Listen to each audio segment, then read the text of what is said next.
Bueno, Gustavo, antes de comenzar quisiera que te presentes nombre, apellido, profesión y algún dato más que quiera aclarar antes de comenzar la entrevista. Bueno, mi nombre es Gustavo Alejandro Dariste, soy de acá de la localidad. Soy abogado, escribano y mediador. Me recibí en esta escuela y cursé toda la secundaria. Casado, 2 hijos, a una semana de cumplir 51 años. Y bueno, fui uno de los que hizo la mudanza caminando con su banquito y su silla en la semana de octubre del año 1987. El 3 de octubre de 1987 se inauguró la escuela. Sí, creo que era esa fecha puntual, pero ahora no me acuerdo bien si era una semana antes o el lunes siguiente a la inauguración. Veníamos acá por calle 1 de Mayo de la Escuela Espíritu Santo para acá, cada uno con su banquito y con su silla, así que trajimos nosotros mismos la mudanza. Y estuvimos en la aula de abajo, la que enseguida está a mano izquierda de la entrada, porque éramos un curso muy numeroso. Estuvimos como 3 años en ese aula. Y siempre estuvimos abajo porque éramos muy tranquilos, éramos bastante bulliciosos, para decirlo sanamente. Entonces, como castigo, nunca estuvimos arriba, un solo año estuvimos arriba, siempre estuvimos abajo. Así que también nos portábamos mal en esa época. ¿En qué año comenzó la secundaria entonces? En 1987, y me recibí en el 91, fue la promoción número 13, así que bueno, el otro año empecé abogacía, así que bueno. ¿Cuáles eran tus horarios? Los horarios en ese momento era la tarde. Yo trabajaba a la mañana, trabajaba los últimos, siempre trabajé en la secundaria, pero de 4º año en adelante yo trabajaba a la mañana en una hilandería, que primero era Bocatex y después Pulmar, y después volvía al mediodía, comía, me pegaba un baño y me venía a la escuela. Así que, y era para mí me venía bárbaro porque podía hacer esas 2 cosas. Y de hecho, trabajando me pude pagar el viaje a Bariloche, que en ese momento todavía no existían los bailables para el viaje a Bariloche. ¿Con qué título te recibiste? Perito mercantil. Y ese último año fui el presidente del centro estudiante, el 1991. Y fuimos un poquito de todo, porque ese 1991, en el 90 trabajé en el centro estudiante, pero no se constituyó, y en el 91 lo hicimos, fuimos lista única, y ese año hicimos de centro de estudiantes y cooperadora a la vez, porque no había cooperadora. Entonces trabajamos, me acuerdo que habíamos conseguido un televisor y un video VHS, de las caseteras grandotas, no sé si alguna vez vieron. Eso, habíamos comprado un Talent, me acuerdo. Bueno, le voy a contar una anécdota. Un día entré a la dirección y en ese momento estaba Ángela Pagani de Gaspari, era la directora.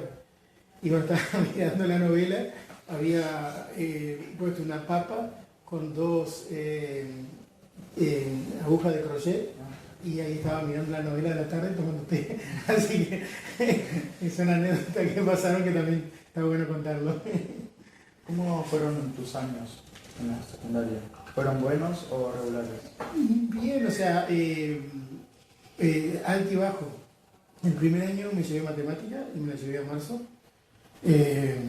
Y bueno, me puse las pilas, qué sé yo. El segundo año no me llevé ninguna. En tercero no estudié un carajo, me llevé 5. Y mi mamá me amenazó que si yo en ese momento, las realidades son distintas. Yo cazaba pajaritos, tenía más de 65 pajaritos de todo tipo. Hoy estoy en contra de todo eso. Y bueno, no saca la materia en diciembre y te abro la jaula. Así que la saqué a las 5 materias, la saqué ahí en diciembre. Después en 4º año me llevé literatura porque no me gustaba la materia, y bueno, también lo saqué en diciembre, y en 5º año ninguno. Así que, y bueno, después empecé la facultad y ahí me di cuenta que a veces nosotros, o sea, está buena vivir la secundaria, pero ahora le digo a mi hijo, pónganse a estudiar, estudien, traten de estudiar, aprendan lo que es la idea principal, aprendan lo que es un resumen, aprendan a conceptualizar. ¿Por qué? Porque después llegan a la facultad y es un mundo totalmente distinto donde no tenés temas, hojitas para estudiar. Tenés libros, tomos. Y cuando llegás al segundo tomo te olvidaste el primero, el del comienzo del primero. Y no sabes estudiar, no sabes sacar la idea principal y qué sé yo. Entonces, el estudio es como un ejercicio, como una carrera. O sea, ustedes pueden hoy salir a correr así como están 10 kilómetros en una maratón. No. Se tienen que preparar un montón de tiempo antes como para correr esa maratón. Bueno, en el estudio es exactamente lo mismo.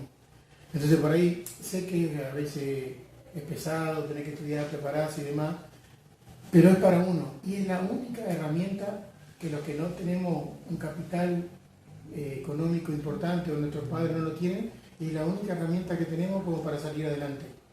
Porque, o sea, mis hijos no me podían dar, no tenía una herencia, no tenía un campo, no tenía nada, entonces lo único que me podían dar era el estudio. De hecho, me pudieron ayudar el primer año nomás con la facultad, ahí me pagaron la estadía allá en Santa Fe, y después me tuve que arreglar solo y trabajar y estudiar, y viajaba, y bueno, después me mantuve toda la carrera.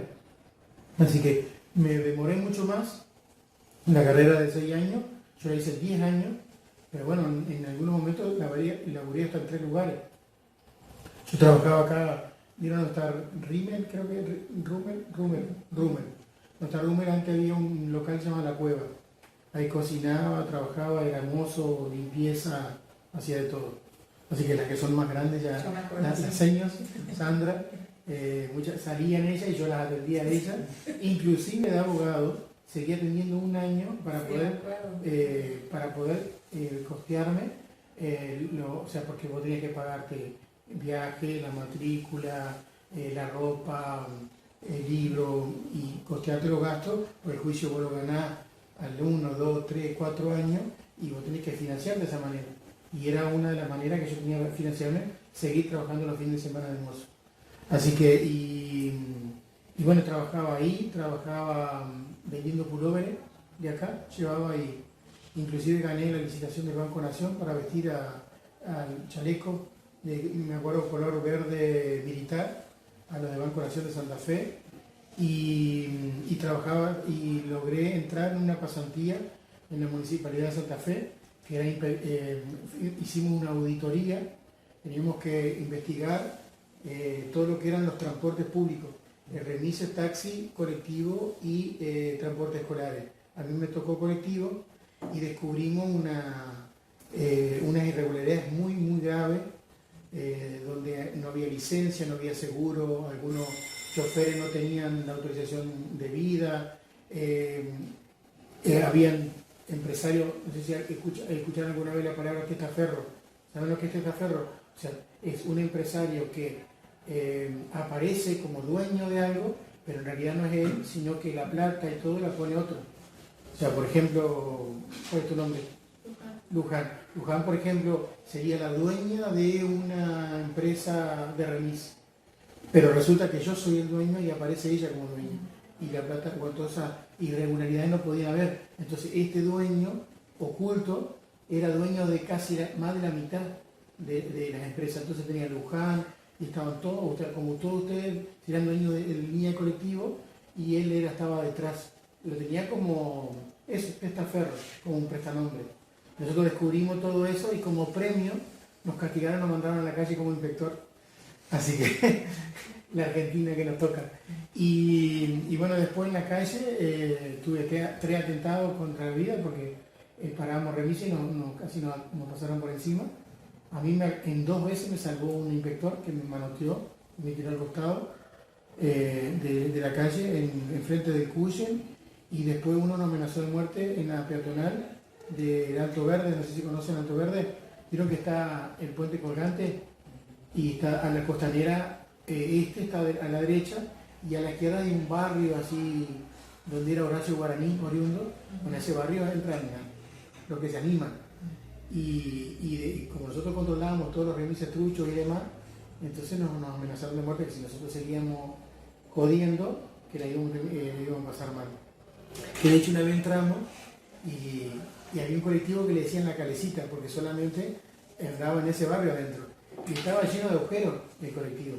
Entonces yo le pregunté al chofer, digo, ¿por qué tiene tanto ojeras? No, dice, después de las 7 de la noche, dice, vos tenés que solamente levantar la cabeza y porque dice, las balas cruzan y dice, y algunas chocan contra el colectivo. Así que para que ustedes vean la realidad de hace 22 años atrás, así que 23 años atrás. Así que lo que debe ser hoy, ni le quiero contar. Perdón, hice media larga la respuesta. ¿Tu curso en la secundaria era muy numeroso? Sí, éramos 33. Empezamos siendo como 30, casi 40. Eran 39, una cosa así. Y terminamos 33. Miento, terminamos 26. 21 mujeres y 5 varones. 26 terminamos. Pero la mayoría, en cuarto año perdimos varios. Hasta ahí éramos 33. Ahí perdimos como 4 o 5 chicos, perdimos ahí. ¿Era un grupo dividido? No, los varones sí, no teníamos nunca problema, pero de las 21 mujeres había 15 grupos. Así, salvo cuando había un problema. Cuando había un problema, fuimos los primeros que hicimos una sentada en protesta y nos paramos, nos sentamos todos, no queríamos, nos negamos a entrar al aula y hicimos una sentada. No me acuerdo ahora de por qué era la protesta, pero cuando había que hacer algo, había que hacer un reclamo además, y de hecho ese centro estudiante, de todos los chicos, 4 eran de quinto año, y se trabajó muchísimo porque se compraron esas cosas, escalera, manguera, mantenimiento del edificio, se trabajó para la recepción ese año, si bien era la nuestra, pero también como cooperadora. En ese sentido éramos recontra mil trabajo, pero el conflicto a flor de piel. Y hoy, después cuando cumplimos los 25 años de promoción, de los 26, seremos algún 14, 15, que nos seguimos juntando hasta hoy, que nos juntamos a comer y hace 2 o 3 veces por año nos vamos a algún lugar y nos juntamos entre nosotros. Siempre hablamos, o sea, todo el mundo habla la misma vez, contamos, o sea, como siempre, es lo mismo que en la secundaria, solo que más grande. ¿Tenías buenos profesores? Sí, excelentes profesores. Así que uno, me acuerdo de Lilia, una profesora de matemáticas, era muy estricta, pero era excelente. Olga Morra, bueno, ella era buenísima y por ahí nosotros queríamos el aula. Y bueno, eso no se hace, pero por eso me fue mal después de la facultad, me costó mucho. Cambiamos los balances por chocolate a las chicas que sabían hacerlo. Entonces, esas son cosas que no hay que... pero también las hacíamos. Siempre había algunas chicas que andaban re bien, entonces le extorsionábamos con chocolate y nos hacían los balances.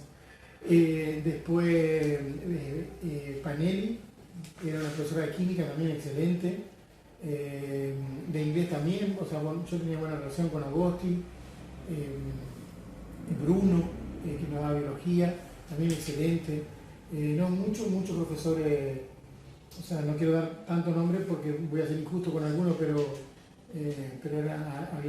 a ver, ellos venían, ¿cómo era? Guillermet Charlier, ¿te acuerdas la de geografía? Guillermet Charlier. Y después estaba Sonsoni, que nosotros le decíamos la rata. Tampoco se dice, tampoco se hace, pero y que la sigo encontrando en la zona del tribunal. Está igual. No le pasaron los años, está igual con ese corte carré que tenía siempre, igual. Flaquita, alta. Y vive, se ve que cerca de ahí, calle La Frida, del tribunal de La Frida, por ahí vive. Gracias a Dios no me conoce más, porque bueno, y a Cadur, por ejemplo, nos metíamos adentro de los armarios. A veces tenía 5 alumnos nomás dando clases, porque estábamos todos dentro del armario. O sea, o salíamos, teníamos que hacer cosas. Yo con el centro estudiante tenía la excusa siempre de irme. Así que, bueno, vieron que las picardías se siguen haciendo hasta hoy. ¿Cómo era su uniforme antes? Nosotros no había uniforme. En mi época no había uniforme. Veníamos vestidos de civil, así, cada uno de remera, pantalón. O sea, tenía que hacer Limpio, bien ordenado, ni con algo todo rotoso y demás, Sí. pero sí, sí, sí. Los varones. Los varones. ¿Y ustedes? Nosotros Guardapolvo. tenemos guardapolvo blanco. Ah, mira, eso no me acordaba. Sí, Ajá, eso no me acordaba. Guardapolvo. sí, guardapolvo blanco Ajá, tenemos. mira. Nosotros varones no. Andamos de remedio, que sé yo. Que es un tema porque siempre tienes que comprarte ropa y el uniforme te simplifica porque se vigen todo por igual, no importa tu condición económica ni nada, todos por igual, así que eso está bueno. ¿Cómo cambió tu perspectiva sobre la escuela después de graduarte? Mira, yo siempre la quise mucho a esta escuela, o sea, por ahí, inclusive en un tiempo, en el año 2007, por ahí di clase, di microemprendimiento, que lo orienté para el lado del derecho civil, comercial, todo lo que tenía que ver con cómo hacer un microemprendimiento jurídicamente y demás. Si a veces por ahí me gustaría que tengan mucho más alumnos, que desde el Estado se le provea de mucho más cosas, que la cuiden un poco más, que no la dejen deteriorar, o sea, eso me duele. Pero bueno, el Estado es bastante, yo en unos escritos judiciales en el amparo, sobre todo cuando queremos reclamar remedios, cuando no le dan los remedios a los viejitos y demás, entonces yo siempre digo que el Estado es el principal desertor de sus obligaciones. O sea, ¿qué significa desertor? O sea, que no cumple con sus obligaciones. Él te exige que vos hagas esto, pero él no hace lo que tiene que hacer. El Estado me refiero como una entidad, como no importa el político que esté, cualquiera, todos, no importa el color, la verdad le dan muy poca importancia a la educación y eso duele, porque para mí la educación pública en Argentina debería ser orgullo y de hecho es un orgullo. Yo soy hijo de una universidad pública y le puedo asegurar que forman los mejores profesionales, porque ahí no te recibís por pagar o no te recibís por un nombre, ahí tenés que pegarte la frente.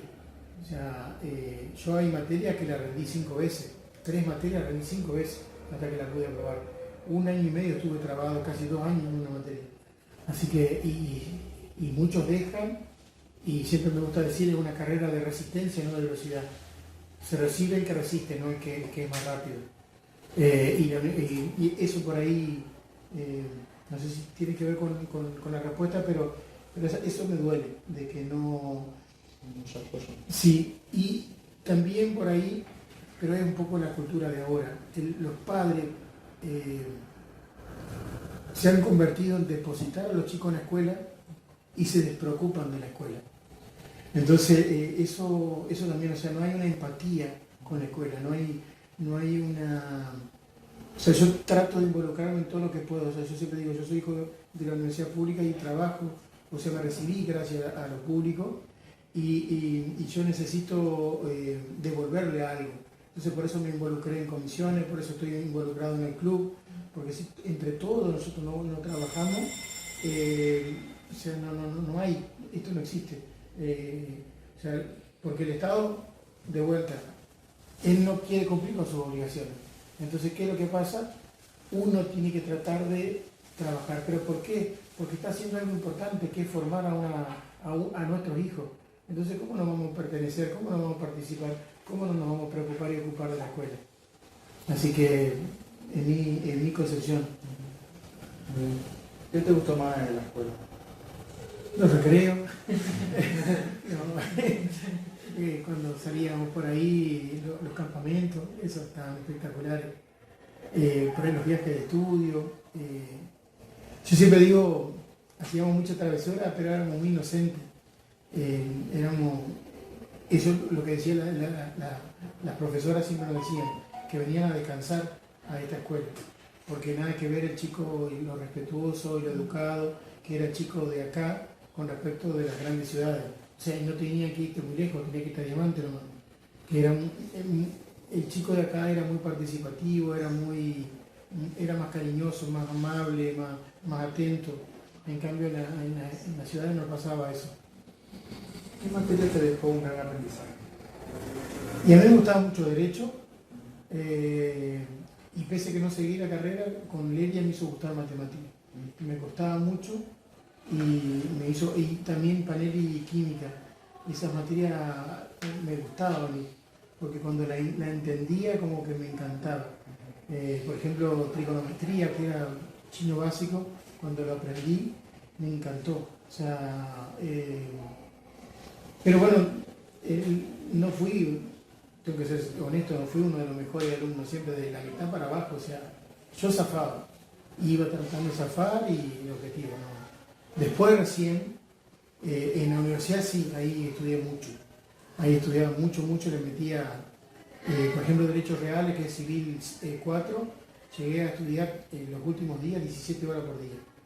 Así que para que ustedes tengan una idea. Y de promedio era 8 o 9 horas por día a estudiar. O sea, tuve los 2 primeros años excelentes, anduve re bien. Después mi papá tuvo un problema, un accidente laboral, y yo me hice cargo de la casa, qué sé yo, tuve que trabajar en casa, y medio como que me aflojé, estuve bastante mal, como 2 o 3 años, y hasta el 6.º año.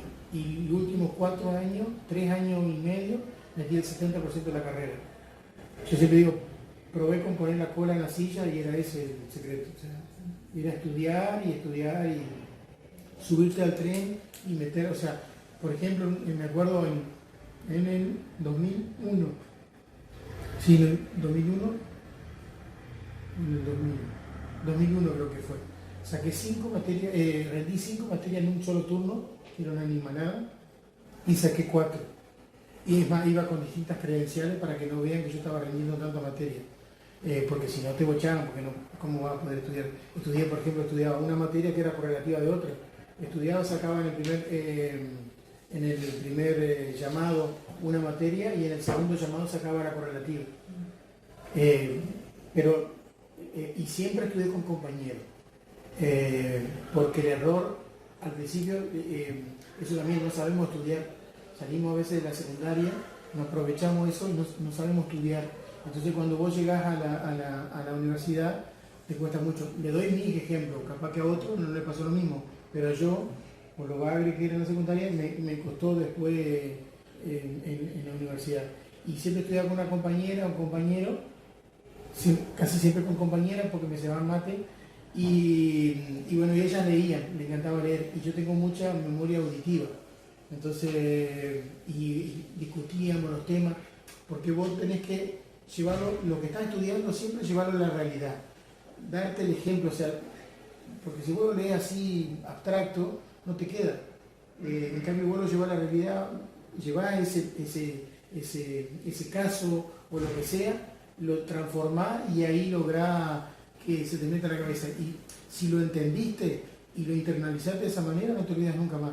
Yo me acuerdo y recito artículos de memoria que rendí en el año 93 y me acuerdo, hoy estamos en el 24, hace 31 años y me acuerdo de memoria todavía ese artículo.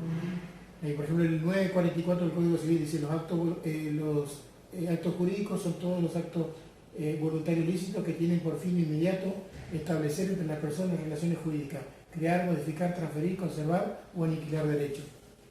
Eso dice un artículo que lo estudié allá en el 93 y me lo acuerdo hoy todavía. O el 896 que he hecho jurídico. O sea, ¿y eso por qué? Porque de ese artículo nosotros teníamos que, de cada palabrita tenía una... Es muy técnico lo nuestro, es mucho de estudiar, pero cada palabrita tenía un significado. Entonces vos tenías que desmembrar todo eso y tenías que relatarlo y después explicarlo y defenderlo en el examen. Los exámenes eran orales. ¿Qué realizaste algún viaje de estudio? Sí, bueno, el de Bariloche, que era con los compañeros, y después fuimos a Córdoba, fuimos a Villa Urquiza. Bueno, ahí también se puede contar. Ahí nos habíamos chupado con otros dos compañeros y la profesora de educación física nos echó, pero después a la mañana, pues porque nos habíamos puesto a jugar al truco y tomamos maní 8 hermanos con el profesor y teníamos menos cultura alcohólica, así que con una tapita chocamos la tapita y nos habíamos chupado. Así que Encima llovía ese día, y estaba, pero a cántaro, eso estaba dentro de la carpa, y bueno, son esas anécdotas que no te olvidas nunca más. Pasaron un montón de cosas. Bueno, y después de eso de estudio me acuerdo, no salíamos tanto en esa época. No sé por qué, pero no salíamos tanto. ¿Cómo juntaban el dinero para los viajes? Y bueno, ese año en Bariloche, cada uno, ¿viste? Por eso no fuimos mucho. Por ahí estaba el problema de la organización, que por ahí no éramos tan unidos para eso, para juntar plata y todo eso. Entonces medio como que algunos sí, algunos no, y algunos tenían la posibilidad pero no querían ir porque no querían ir. Y si no, siempre hacíamos algún evento, alcanzábamos a hacer algún bailable.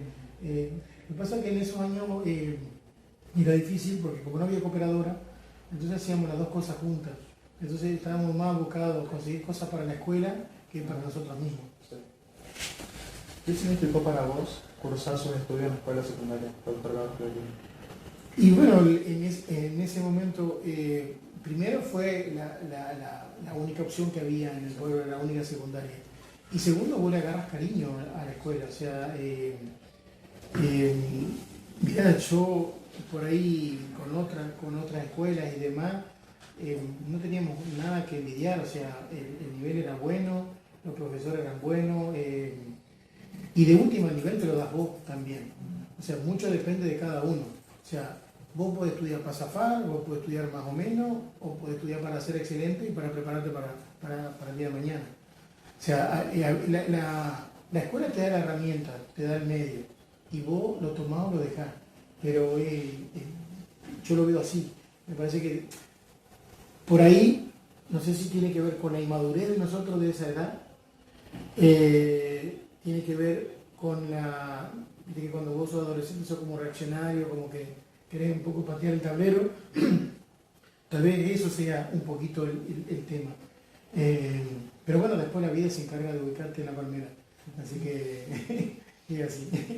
Para terminar, ¿quisieras agregar algo más? Nada, que estudien, que aprovechen, que disfruten este momento, porque uno quiere tratar de pasar lo más rápido posible y se olvida de disfrutar.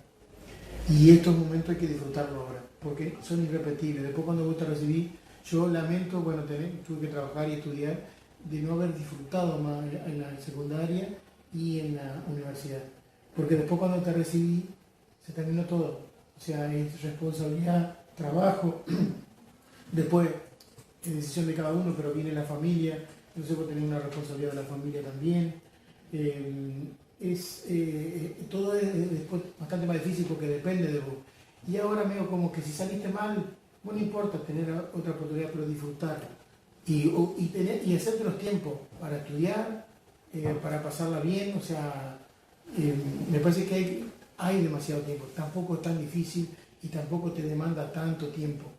Entonces tratar de disfrutar a pleno y qué sé yo, y involucrarte con la escuela, hacer cosas por la escuela, aprovechar esto que cumple años, hacer cosas para que quede, porque después del día de mañana te lo vas a acordar siempre a eso. Yo, por ejemplo, eso de ser centro estudiante, de tener que comprar esas cosas y demás, no te lo olvidas nunca más. Y después vos eso se lo va a transmitir también a tus generaciones. Si vos el día de mañana decidías formar una familia, eso se lo va a transferir también a tus chicos.